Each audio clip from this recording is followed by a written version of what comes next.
सखर मां ही ख़बर है जिते कस्टम अमलदारन गुझे इतला ते कंटेनर ते छापो हयो ऐं करोड़ें रुपयनि जी ज्वेलरी हथ करण जी दावा कई वई आहे। कस्टम अमलदारन जो चवणु आहे त कंटेनर ते छापो हणी करोड़ें रुपयनि जी इंडियन ऐं चाइनीज़ आर्टिफिशियल ज्वेलरी हथ कई वई आहे। कार्रवाई दौरान क्वेटा वासी जवाबदार मोहम्मद इस्माइल खे गिरफ़्तार कियो वियो आहे।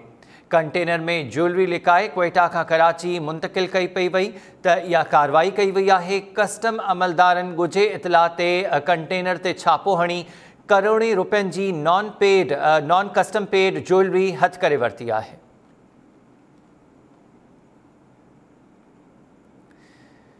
कस्टम अमलदारन जो चवणु आहे त कंटेनर ते छापो हणी करोड़ें रुपयनि जी इंडियन ऐं चाइनीज़ आर्टिफिशियल ज्वेलरी हथ कई वई आहे।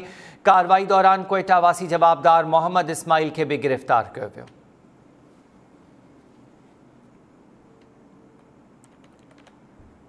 नॉन कस्टम पेड ज्वेलरी जैसी मालियत करोड़ें रुपयनि में बुधाई पी बने। कस्टम अमलदारन गुझे इतला ते सखर वेझो कंटेनर ते छापो हयो ऐं करोड़ें रुपयनि जी इंडियन ऐं चाइनीज़ आर्टिफिशियल ज्वेलरी हथ करे वरिती आहे।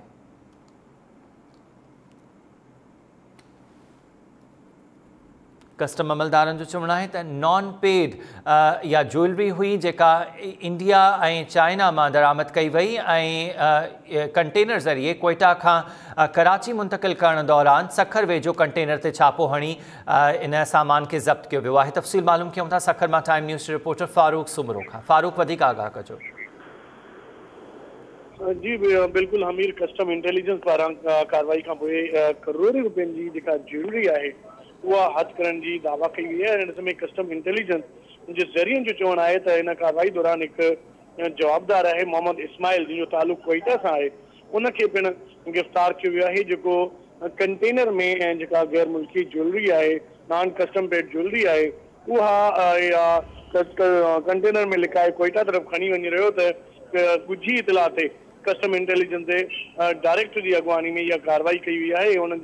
उनखे गिरफ़्तार कियो वियो आहे। करोड़ें रुपयनि जी लागत जी जेका ज्वेलरी आहे उहा पिणु बरामद कई वई आहे। जी महिरबानी तफ़सील ॾियण जे लाइ फारूक।